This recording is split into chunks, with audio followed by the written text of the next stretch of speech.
Today's podcast is extra special to me because I'm interviewing my good friend, miniaturist, and successful author, Elise Hooper. Elise's book, The Library of Lost Dollhouses, comes out today, and we have the behind-the-scenes scoop. The book is historical fiction and features a dual timeline with Cora, a miniaturist who builds dollhouses that contain a secret, and Tildy, our modern-day heroine who discovers the dollhouses many years later. Interested? Me too. Let's go talk to Elise. Hello, Elise. I'm so happy to have you on the podcast today. Hi, Becky. Thank you so much for having me.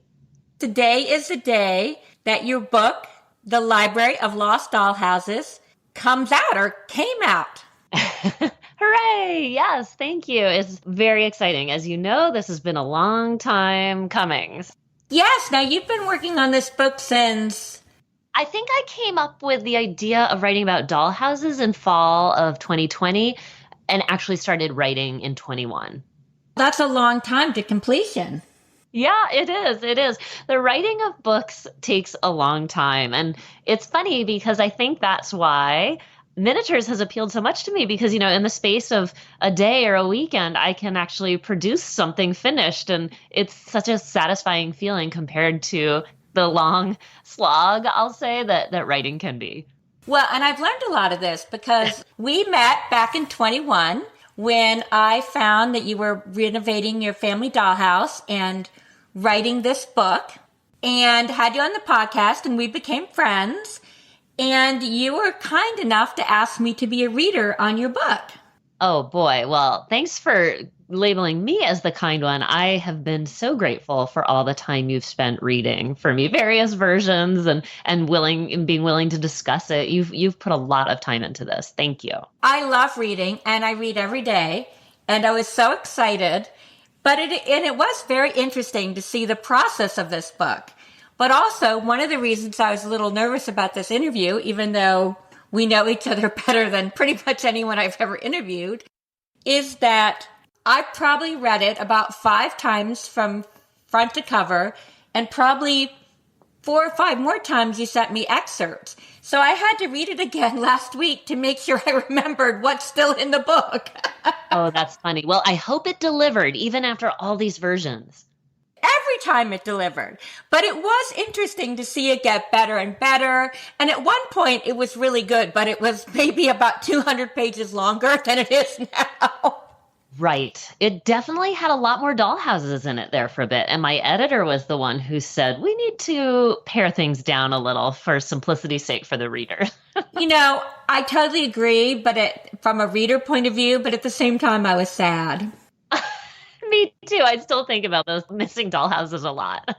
Maybe sometime you can do like a short story where you put them all back in for I thought about that. Or reader excerpts, sort of little reader bonuses that I could have.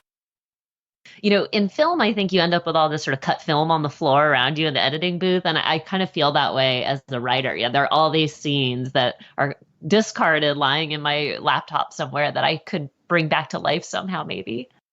So I know you did a ton of research for this book. I did. Yes. Tell us a little bit about that. I did all kinds of research. In fact, this book, well, I should say I really love doing research. And I really actually kind of pride myself on the research I do and feel like whether I'm writing about women Olympians or World War II in the Philippines, I put a lot of time and effort into really doing my best to get things right.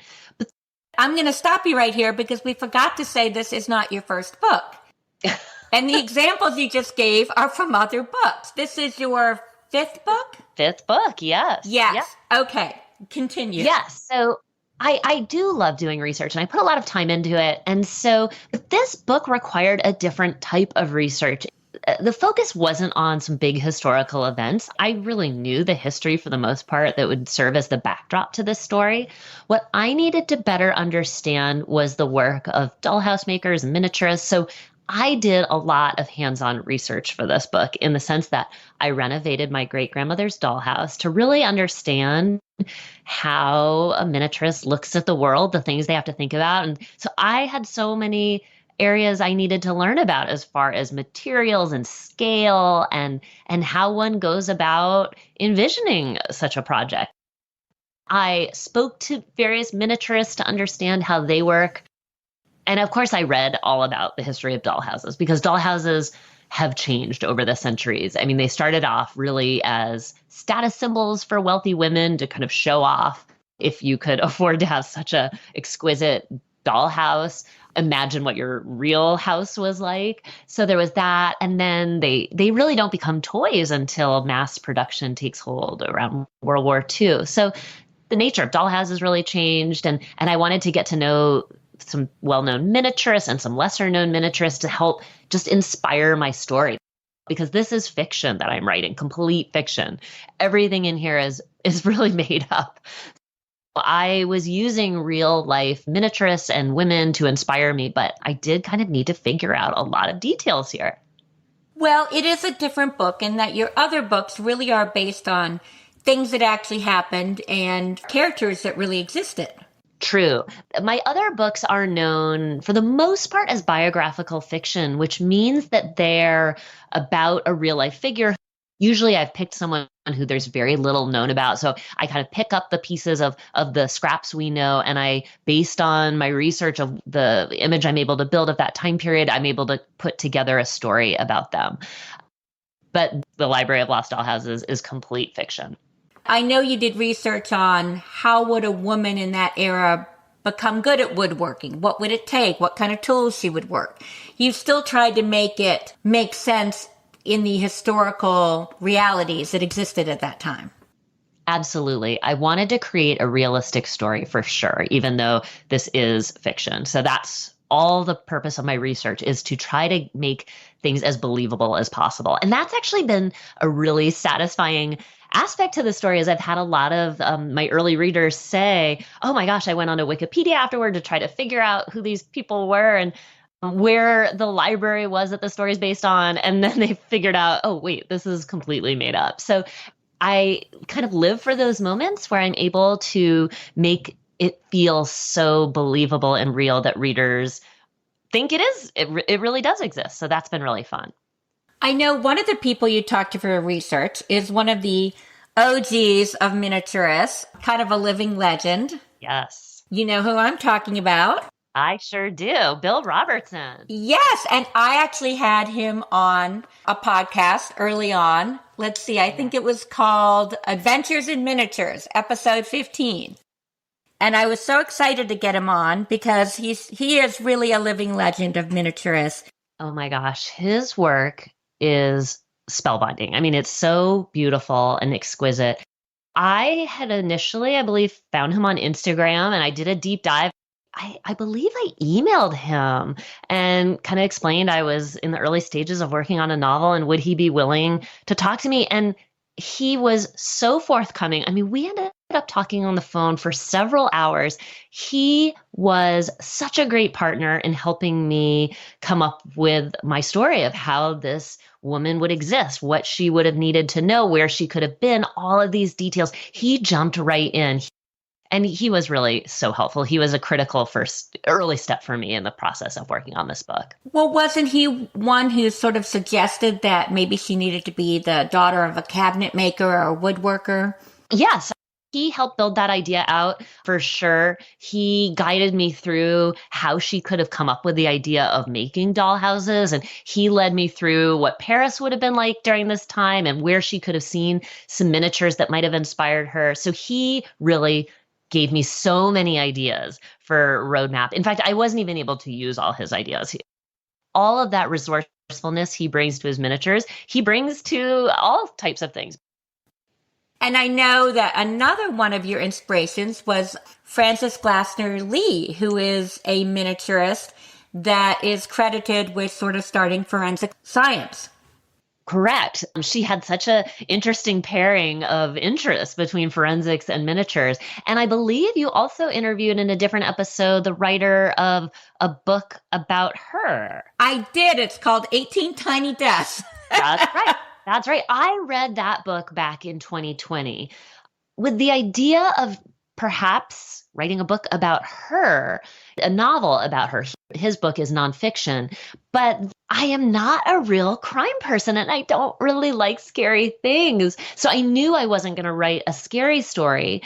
And that's then when the idea for a dollhouse containing clues that reveal the secrets of a mystery and Oh. that they could reveal sort of a hidden life of a woman. That's how that whole idea came to me, was through Frances Glessner Lee's work, even though her work is actually very different from what I was doing. Just that idea of mysteries existing in a dollhouse, or mysteries that can be solved existing within a dollhouse. I think we've gone all this time and we haven't given a summary of your book. So maybe you can do that now. Yes, thank you. The Library of Lost Dollhouses is dual timeline historical fiction about a collection of dollhouses that reveal the secrets of their former owners. I mean, if you're not hooked by that, the minute I heard that, it has everything I love. Secrets, dollhouses, fancy houses, Paris. Oh my gosh. You're the best, first of all. Thank you. Yeah. So that's so funny you say that, because when you think back to fall of 2020, we were really all kind of isolated and really still stuck in our homes. And Totally. I had just finished writing a book about World War II in the Philippines, and that was a hard book. It's a very action packed, but it is, it's about war. It's a difficult subject. So I knew I needed to change gears and write something preferably uplifting, something that really stoked my imagination. I wanted to do something kind of different in many ways. So I basically made a list of my favorite things and saw if that could kind of build a story. And it did, for the most part. I mean, I wanted to write about dollhouses. I loved the idea of a collection of dollhouses being discovered in an old historic library in San Francisco. I would be so hooked if that story came up in the news. And so I actually wrote a fake press release. I made up this library, I gave it a name, I made letterhead, I made a whole thing. And I used the Isabella Stewart Gardner Museum and JP Morgan's library in New York as sort of my inspirations. I looked at press releases on their website and I wrote a press release about this fictional library called the Belva Curtis Lafarge Library. And I wrote that several dollhouses had been discovered and they were created by an unknown artist. And the library was trying to figure out who created them and what the story behind the dollhouses was. I sent that off to my literary agent and she immediately emailed me back and said, "What is this? Is this happening? I've never heard of this place." And I said, "No, this is my idea for my next book." And she said, "Start writing." And so I did. I really still had to figure out a lot from there.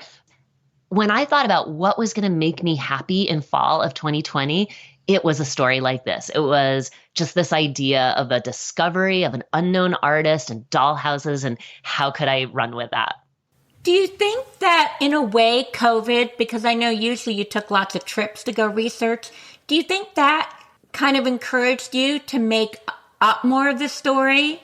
It absolutely did. I was sitting in my office cleaning up the mess I make whenever I write a book, and I had all this stuff from my fourth book, Angels of the Pacific, all around me. I was cleaning it all up, notes, note cards, everything all over the place.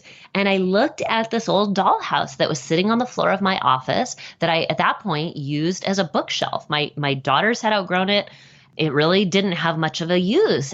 So it was sitting on the floor. It was filled with books, chipped paint, peeling wallpaper. It was a real mess. And I looked at that and I thought, this is where my creative life began. As a kid, I sat in front of this dollhouse for hours, telling myself little stories, rearranging things. I learned to sew, to knit, to build things, all in service of that dollhouse. So in many ways, as a child, that served as a portal to my creative life. There I was in 2020 casting about for a new project. Couldn't travel anywhere. I couldn't do some of the things I normally do to start a book. I would turn inward and look to my old dollhouse to inspire a new story. Wow. Tell us a little more about this dollhouse, because I happen to know that this isn't just any old vintage dollhouse. This is an incredibly old family heirloom. Right. We believe it was built in about 1895. It was built for my great-grandmother by a family friend. That family friend really did not have much knowledge about scale or anything. So it's a bit wonky when you investigate. Like the doors are quite tiny, considering the rooms are much bigger. There are some unique aspects to it. And I would describe it honestly as quite rustic. It's not sort of one of these fancy old Victorian dollhouses. It's pretty basic.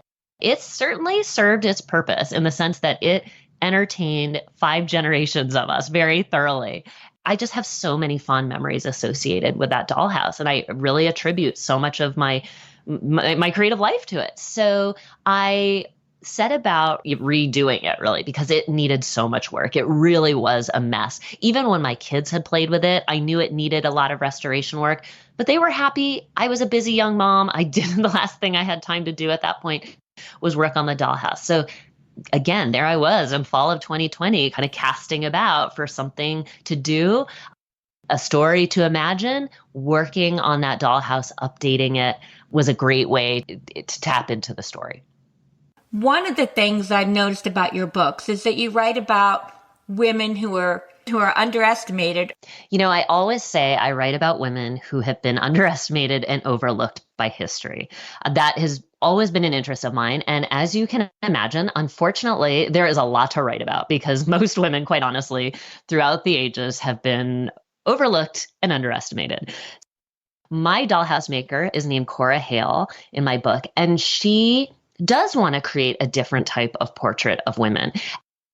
She decides she'll create the dollhouse to show who these women are, especially because at that point, women's lives were so connected to the domestic sphere. So I really wanted to play with that and show exactly how things are not always what they look like. I mean, we know that these days, obviously, all the time people spend on social media, we know that not everything you see online is real. And it's really kind of the same idea, but just in a more analog form. So I really had a lot of fun imagining all the ways that women could be overlooked and underestimated, and how they could have secret lives that they want people to know about someday, but perhaps the time isn't right while they're actually alive. So they document it all within their dollhouses to be discovered at a later date.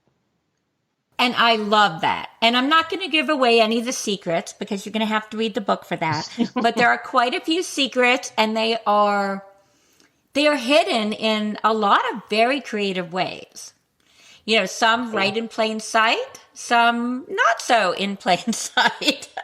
Right. And that is when it was so helpful for me to be learning so much and making miniatures myself, because it really showed me some ways I could do things, sneaky ways I could hide hidden lives within a dollhouse. The part about women having their home as the stage, I'm going to read an excerpt that stuck with me. It said, "We all have roles to play." This is from your book, page 64.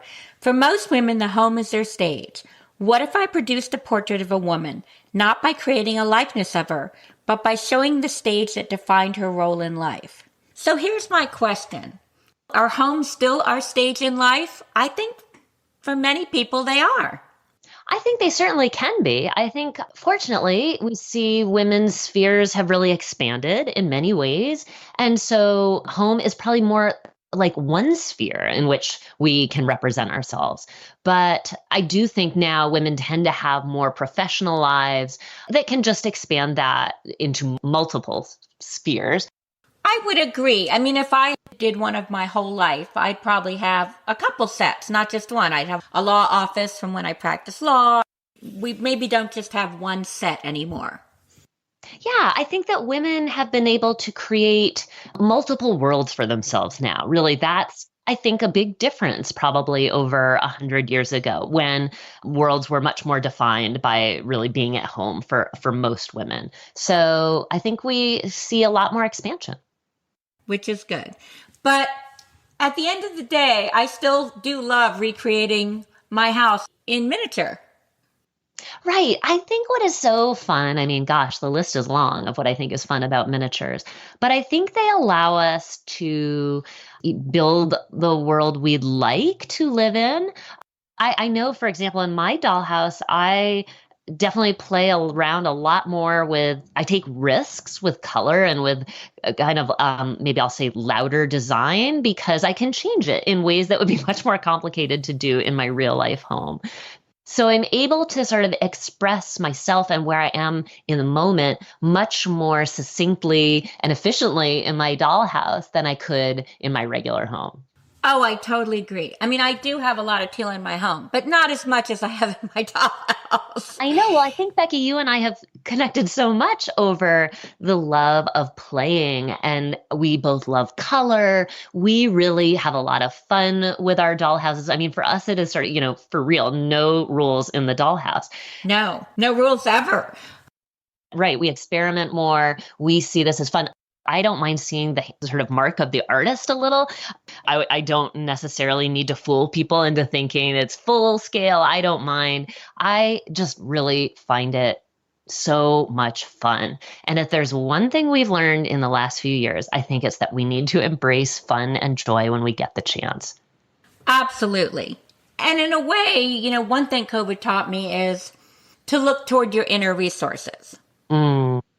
Yes. I think before COVID, I was out and about, and I depended upon outings and different things to entertain myself. Sure. And at COVID, it was back to me and my imagination and my responsibility to entertain myself.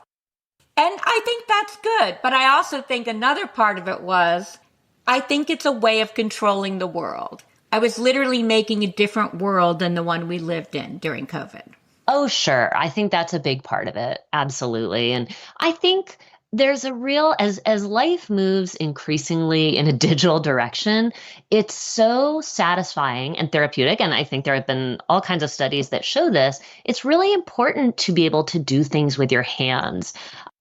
And that can look for different people like different things. I mean, cooking, it's important to paint or do all these different things. And for us, we've landed in this world of miniatures where it's really satisfying to use all the problem-solving skills we can bring up to create whatever we're envisioning in miniature. I think that's really fun. I think it's a really healthy, creative outlet.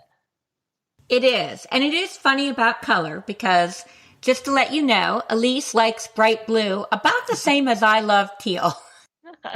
It shows up everywhere.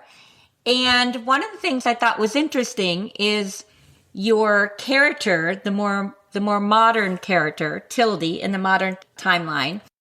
She has all white dishes at home, all white everything in the beginning of the story.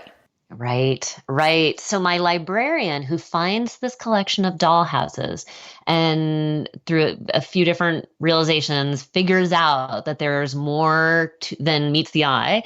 There's sort of a mystery behind these dollhouses. Her name is Tilde Barrows. And you're right. She, for lack of a better way of saying it, her life at the beginning of the book is quite small. She has lost her parents. Her life is really focused on her work in the library. She lives in an all-white home. She is a little, I would say, repressed, right? She's dealing with grief and she needs a way to kind of change her life. And she's very control-oriented. At work, it's all about Post-it notes and organization and checking on things, right? Right. And she realizes this about herself. She knows she needs to shake up her life. She needs to expand it. And through trying to solve the mystery of these dollhouses, that's exactly what she sets about doing. Which character in the book has the most Elise in it? That is such a good question. And I would have to say that, obviously, I think there is a piece of me in both of these characters for sure. I think, of course, I want to identify with Cora Hale, my dollhouse maker, because I've spent so much time learning about miniatures and really trying to deepen my knowledge about how to make them. So certainly Cora Hale reflects me, but also I would love to work in a library the way Tilde does. So I think between the two of them, there's a lot of me. Anyone who tells you that a novel is pure fiction and there are not autobiographical elements is probably not telling the truth. See, that's interesting. I think while you'd like to work where Tildy does, I still don't see a lot of Tildy in you. We haven't been around each other in person enough, but I don't know. Maybe you've got lots of Post-it notes and are super organized. But what I see in Cora Hale is that passion. Like at one point, not to give too much away, she lives in a boarding house with tons of other talented women in other fields. And Cora is she's like a sponge, soaking up this knowledge and the enthusiasm for learning new things. And that strikes me very much as you. Well, first of all, thank you. I certainly like to think of myself as very curious. I think probably most novelists are, and I think most artists and creative people are, right? We're looking at the world, we're trying to figure things out. Whatever we're producing, be it fiction or dollhouses or paintings, it is how we process the world. And you're right, Cora Hale is producing different types of art in her way of figuring out who she is and understanding the world around her. So that is very understandable to me. Yes, and I still just don't see a lot of Tildy in you. Oh, that's funny. Well, I do have a fair amount of Post-its, but honestly, in my case, it's just so I don't forget things. It's not really because I'm super organized. That's what I mean. You're in touch with yourself, where Tildy isn't in touch with herself until much, much later in the book. Well, honestly, perhaps that is also because I'm older than Tildy. I think we, over the decades, put in the time to really get to know ourselves better, to sometimes be a lot more honest with ourselves. You know, that is really true. Sometimes I look back at my young self and I think, wow, I was so clueless about so many important things. I was very scholastic. I went to college and law school. That was really important to me. But there were some really basic emotional things that I was really very dumb about. Well, emotions are hard, right? They can be really scary and overwhelming. So I think it's really easy for us to put them off often for as long as we can. I'd like to think that over the years, I've been trying to put in the time to understand myself better in that way. I think I understand myself a lot better now, too. That's one of the good things that comes with age. Right. So back to your beautiful house that you've renovated with the wacky hobbit doors. Not only have you renovated it, but you also found some other really cool things from your grandmother who made handmade rugs for it. Am I right? She did. She was a master embroiderer, and she made these beautiful rugs that I have about, I'm looking at the dollhouse right now, maybe 4 or 5 of them, different sizes, different designs. She was a real magician when it came to what she could do with her needle. She also did some furniture. She, as I grew up, had several dioramas in the upstairs hallway of my grandparents' house, and I marveled at those as a kid. So when I inherited the dollhouse, I got a lot of play furniture with it as a kid. And then as an adult, when my mom gave it to me again, so my girls could play with it, again, there was that play furniture, but there was also some really beautiful furniture that my grandmother had created herself and built. That I held back. My young children did not play with that kind of stuff. But that is back in the dollhouse. In some cases, I've even taken some of those pieces and updated them. The rugs, of course, I have not touched. They're just beautiful, and I leave them in the dollhouse on their own. But some of the furniture has needed some updating. It's needed some fixing. My great-grandmother's dollhouse really serves as an important connection, I feel like, through these generations of women who came before me. And that also, just that idea helped sort of inspire me with this story of coming up with ways of how we learn more about the people who come before us. And have all of you been accomplished seamstresses? Because I know you are quite good at sewing, and I know you learned from your mom, and obviously your grandmother was, if she made those rugs. Is that kind of a family skill that's been passed down? I think it probably is. My great-grandmother, the one who the dollhouse was made for as a child, was also a fabulous embroiderer. Then, yes, my mother taught me as a young girl how to sew. I made a lot of clothing and bags and stuff when I was younger. I then in college had a job with the theater department. I was a seamstress.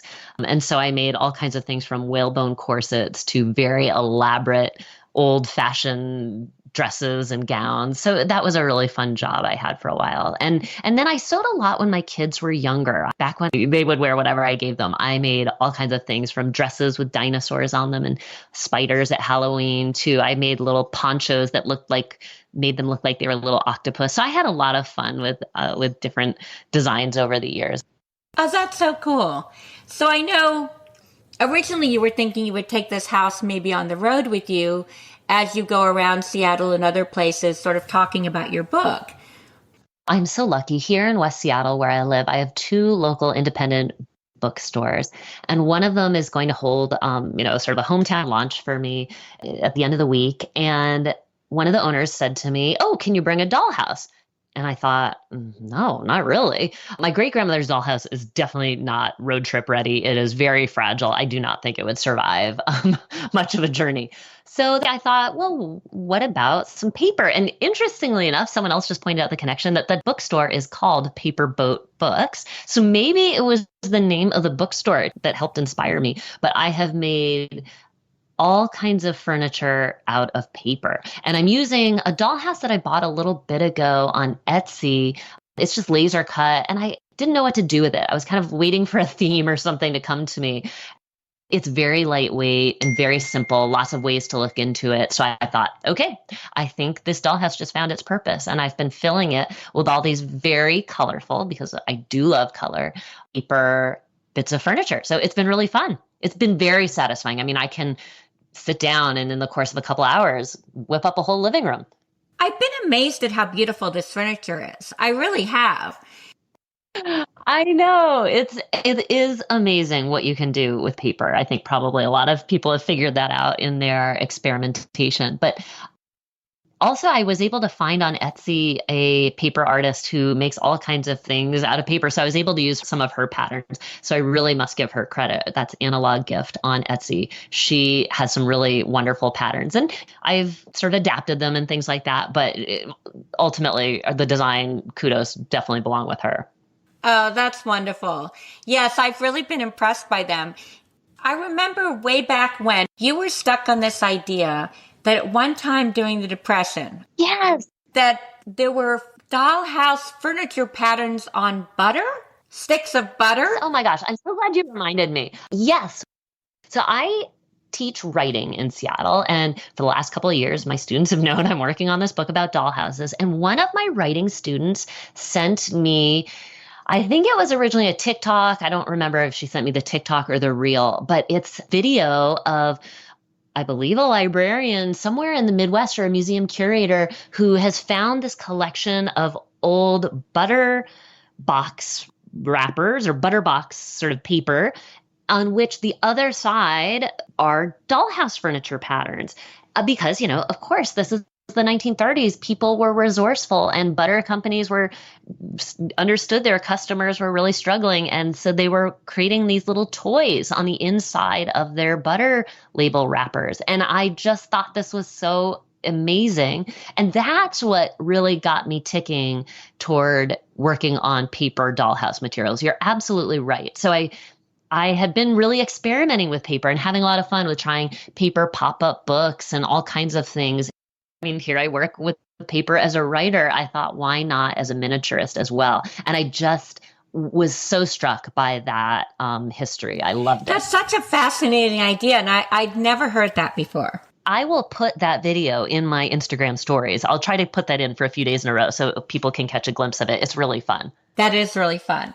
So one thing I'm looking forward to is this summer, for the first time, you're going to go to Guild School, and I'll be there too, and we're taking a pottery class together. Oh my gosh, I cannot wait.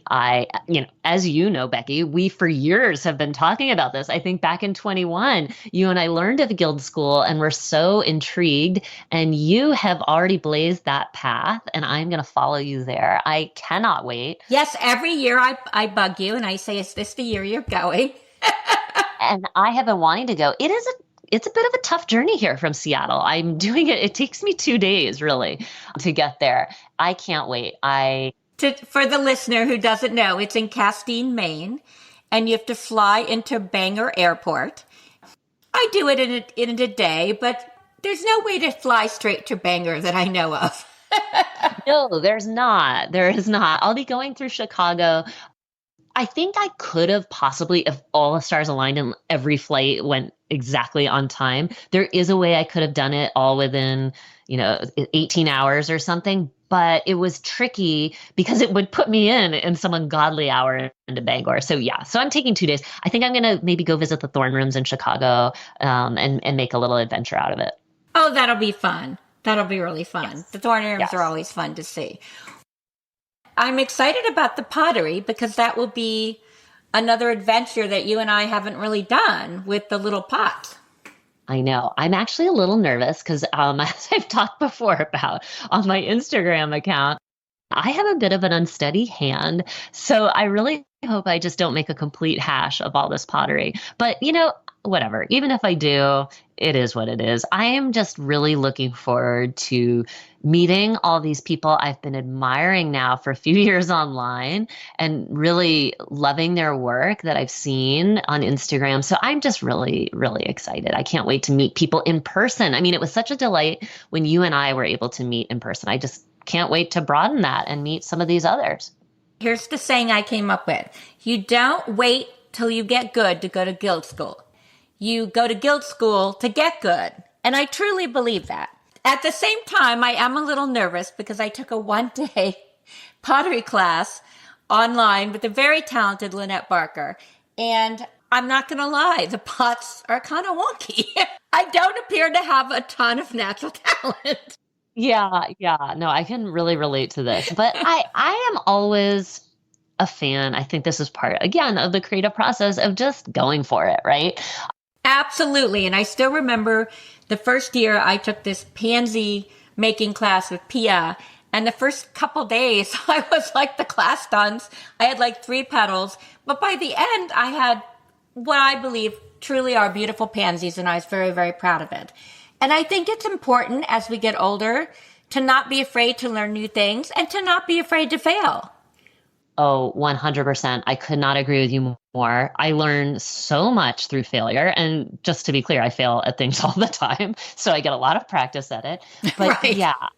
Right. I think that's really important. So, and we'll be doing it pretty much all day, every day. So, we'll come up with something beautiful.